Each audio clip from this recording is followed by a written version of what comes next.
Hello friends, ये कहानी है ऐसे शख्स की जिसने लोगों को हंसना सिखाया। शारीरिक और मानसिक कमज़ोरी होने के बावजूद उसने लोगों के दिलों में अपना छाप छोड़ दिया। उसने लोगों को ये सिखाया कि खुश रहने के लिए और कामयाब होने के लिए मन को स्वस्थ होना चाहिए। तो चलिए वीडियो स्टार्ट करते हैं। अगर आप मेरे चैनल को सब्सक्राइब नहीं किए हैं तो प्लीज़ इसे सब्सक्राइब कर लीजिए। शिल्जी का जन्म 1901 में अमेरिका में हुआ। तब उन्हें लोग साइमन मेड्स के नाम से जानते थे। जन्म से शिल्जी भी आम बच्चों की तरह दिखता था, लेकिन जैसे जैसे वह बड़ा होने लगा तो पता चला कि वह एक बीमारी से पीड़ित है जिसका नाम माइक्रोसेफली है। इस बीमारी में इंसान का चेहरा सामान्य रूप से बढ़ता है, लेकिन सिर बहुत ही छोटा होता है। इसमें एक आम इंसान के मुकाबले सिर छोटा होता है।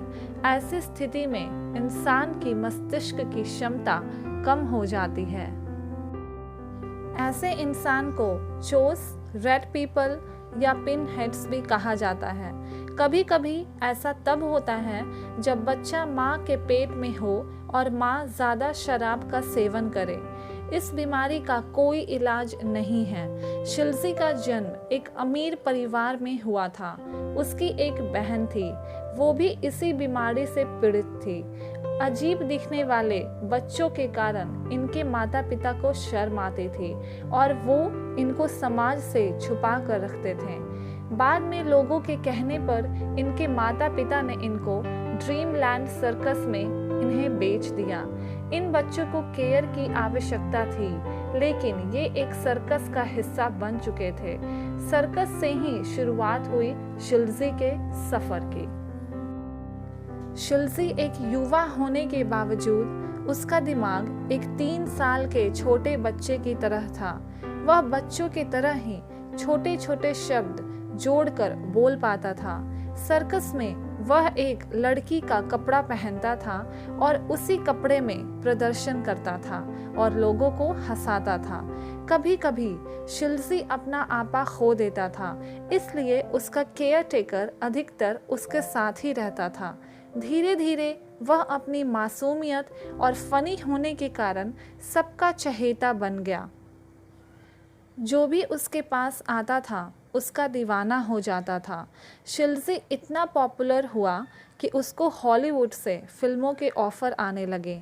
उसके बाद शिल्जी ने बहुत फिल्मों में काम किया। 1932 में शिल्जी ने फ्रीक मूवी में अभिनय किया और इसी फिल्म से वह रातों रात स्टार बन गए। इस फिल्म में सर्कस के बारे में दिखाया गया था। 1936 में सर्कस में काम करने वाले जॉर्ज सुर्ती, जो वहाँ के चिंपैंजी के ट्रेनर थे, उन्होंने शिल्जी को गोद ले लिया।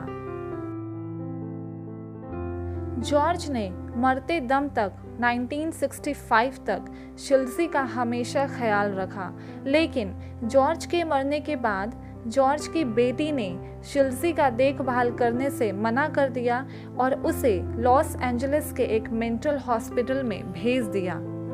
शिल्जी 3 साल तक उसी हॉस्पिटल में था और वह हमेशा सर्कस के दिनों को याद करके खुश होता था।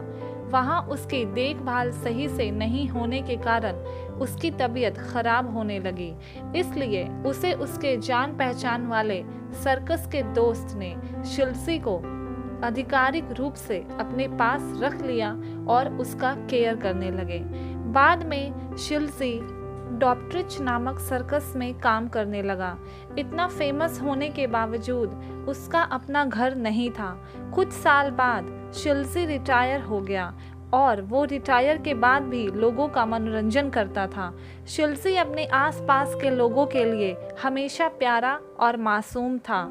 माइक्रोसेफली बीमारी के कारण उसके दिमाग, हड्डियों और शरीर का पूर्ण विकास नहीं हो पाया। उसकी इसी बीमारी के कारण उसे कई बार मिर्गी के दौरे भी आते थे।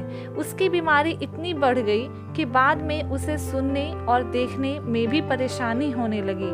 1971 में वो इस दुनिया को अलविदा कहकर चला गया। शिल्जी को दुनिया से जाने के बाद अनजान कब्र के नीचे दफना दिया गया, परंतु 2007 में शिल्जी के प्रशंसक ने कहा कि शिल्जी का एक रिस्पेक्टेड पत्थर के नीचे दफनाना चाहिए ताकि लोग उसे हमेशा याद रख सकें। दोस्तों, शिल्जी दुनिया को हंसाते हुए सभी लोगों पर अलग छाप छोड़ गया। अगर आपको ये सच्ची घटना पसंद आई है तो प्लीज़ इस वीडियो को लाइक करें और मेरे चैनल को सब्सक्राइब करें।